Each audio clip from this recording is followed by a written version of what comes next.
Саламатсыңарбы достор, арыбаңыздар Каракол шаары, Пушкин багы. Бул мына эски иштебеген биздин колесо обозрениябыз. Мына ушул жерде ТикТокко бир видео чыгыптыр. Шаар тургундарынын бир жаш бала ушулга кандай жерине кандайча чыкканын билбейбиз. Мына бул тепкичтерди биз атайын коопсуздук үчүн кесип салганбыз, балдар өйдө чыкпасын деп. Ошентсе да ал мына ушул бир ушу трубаларга илешип чыккан бир кандайдыр бир өйдө чыгып, чокусундагынын үстүнө чыгып алып, видео тартып, биякта Каракол укмуш көрүнөт экен. Ысык көл Вествидин, мен муну биринчилерден болуп жасадым деп бир жаш бала ушундай видео киргизиптир. ТикТокто катуу резонанс жаралды. Мына учурда Каракол шаарынын ички иштер бөлүмүнүн кызматкерлери менен чогуу иш алып барып, ал баланын өздүгү аныкталыптыр. Куда саптасын, андай кылып берет. Мы уже сөзсүз обязательно. Уже и бабушка твои слова уже не это. Потому что бабушка не говорит. Хорошо? И в этот раз просто мы вот так поговорили, открыто. А в следующий раз уже Аляджук, Киреевич, следующий раз. На этом, чтобы таких подобных случаев не было, да? Я Хамза, мне 15, я в прошлое воскресенье залез на кольцо обозрения.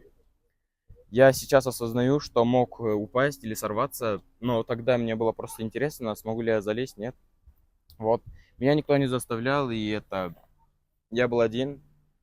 Мне просто стало интересно, могу ли я залезть туда или нет. Я никому этого не желаю, потому что я тогда мог сорваться, и я был без страховки, и никто не смотрел за мной. Я не хочу, чтобы никто больше так не залезал, и от всего города Каракол хочу, чтобы это стало всем известно, и никто сюда не залезал, да? А то это очень опасно для жизни и травмоопасно. Раньше делал такие вот поступки, скажем, залезал еще на вышки? Нет.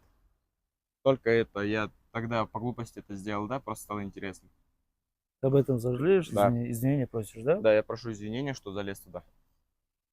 Больше такого никогда не случится, я не залезу никуда.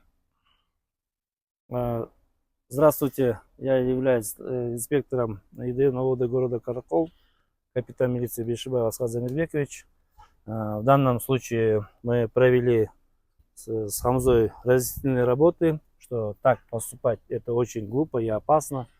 Данный ученик является нашим учеником, уточнять не буду, какой школы. Мы во всех школах проводим лекции, в таких случаях тоже, про такие моменты тоже лекции проводим, говорим всем подросткам, гостям даже, которые являются здесь у нас в Караколе, несовершеннолетний посещает, тоже проводим разъяснительные работы по месту, по факту.